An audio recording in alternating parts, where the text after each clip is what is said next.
France 24's Doug Herbert is here to talk a bit more about this with me now. And Doug, tensions have really been building in this contested region for some time now. They really have. It's a real flashpoint region. And look, it does go back to the Crimea annexation you were just talking about. What's extraordinary here is we have had, for the past several years now, Ukraine facing a war against basically two insurgencies in the east of the country, in eastern Ukraine. These were Moscow-backed insurgencies. In this case, it's not a Moscow-backed force. It's Ukrainian and Russian forces at sea coming into clash and confrontation with each other. There's no intermediary there.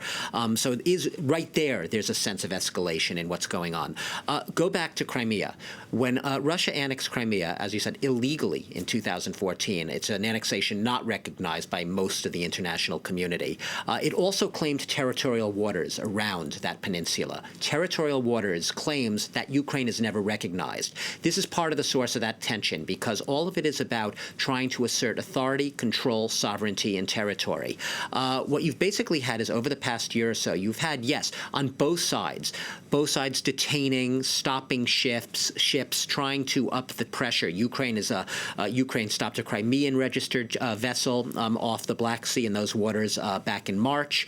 What you've seen more recently, though, is Russia reasserting a lot of its authority, more detaining ships, stopping ships in that area that it claims as its own waters. I want to bring up a map now, and I want to just show our viewers something interesting to really give them a sense of this region. The Black Sea and those territorial waters is where these latest incidents happen, but you'll see up there Kerch.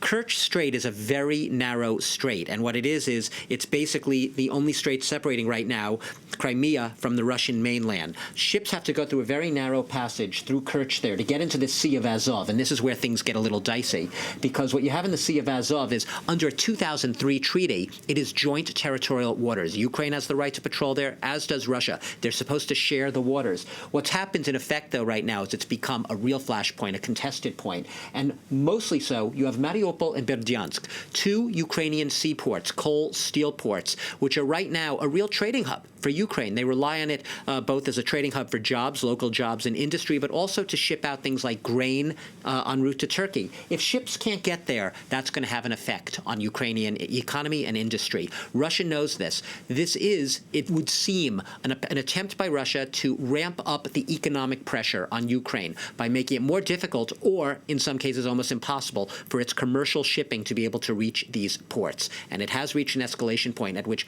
both sides are accusing the other of basically being the provocateur, of provoking these actions. And to make things even worse, Russia actually built a bridge over that strait. Yeah, absolutely. The Kerch Strait, right? Before this bridge was built back in April and then inaugurated by Vladimir Putin himself in May of this year. Before that, you had to have water. Ferries were the only real way to get to the Russian mainland if you were coming from Crimea. Crimea was essentially isolated.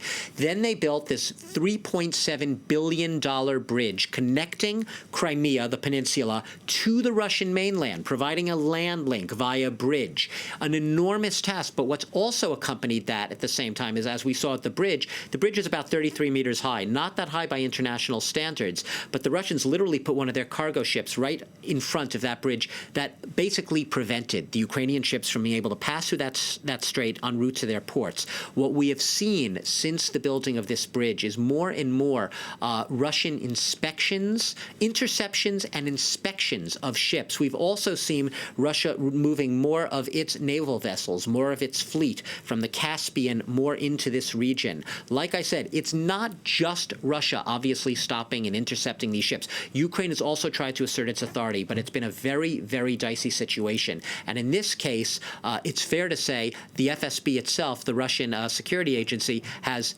admitted that it detained these ships and it fired on the ships. In this case, Russia can deny it all it wants, but it would seem to be an action that was provoked with the intention of trying to raise Ukraine's anger, get Ukraine then to respond in kind. In that sense, Russia has been successful in that operation because we do have Ukraine saying that they want to impose the president martial law. So Russia's gotten that provocative response that perhaps it was looking for. Thanks, Doug. And we're just hearing now that NATO has called an emergency meeting with Ukraine on that incident with Russia.